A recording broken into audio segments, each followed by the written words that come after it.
160 কোটি টাকা ব্যয়ে মহাখালীতে তৈরি হয়েছে বহুতল এই মার্কেটটি। তবে মূল সড়ক থেকে দেখে বোঝার উপায় নেই চুনকাম করা ভবনটি কী উদ্দেশ্যে তৈরি হয়েছে।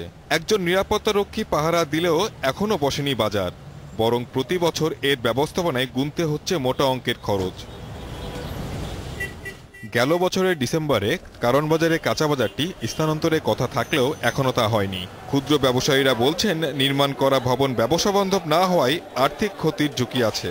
অনেক জায়গা কম, আমরা গেছিলাম, আমরা দেখে আসছি, ওখানে অনেক জায়গা কম। যাও কখন পরবর্তীতে আমরা যেটা শুনতে পারছি, আনিসুর রহমান সাহেব উনি বলছে আমাদেরকে যাত্রাবাড়ি একটা চিন্তা ভাবনা করতেছে আর গাবতলী একটা চিন্তা ভাবনা করতেছে। কারণ বাজার চারো সাইড দিয়ে যেরকম রাস্তা, গাড়ি ঘোড়া ঢোকা, বিভিন্ন সুযোগ সুবিধা আমাদের মোকামে আমাদের মনে করেন বহুত লক্ষ লক্ষ টাকা দাদন, ঘর অ্যাডভান্স আছে, বহুত কিছু।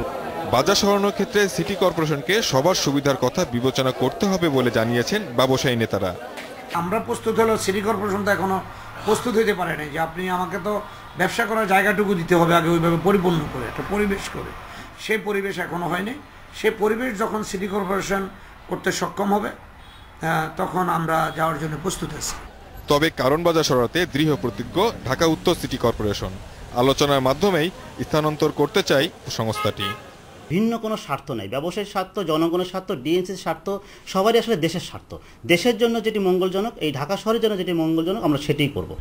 কৃষি পণ্যের বাজার ব্যবস্থার উন্নয়ন ও যানজট কমাতে 10 বছর আগে ঢাকা শহরের 3টি পাইকারি কাঁচা বাজার নির্মাণ প্রকল্প অনুমোদন দেয় সরকার।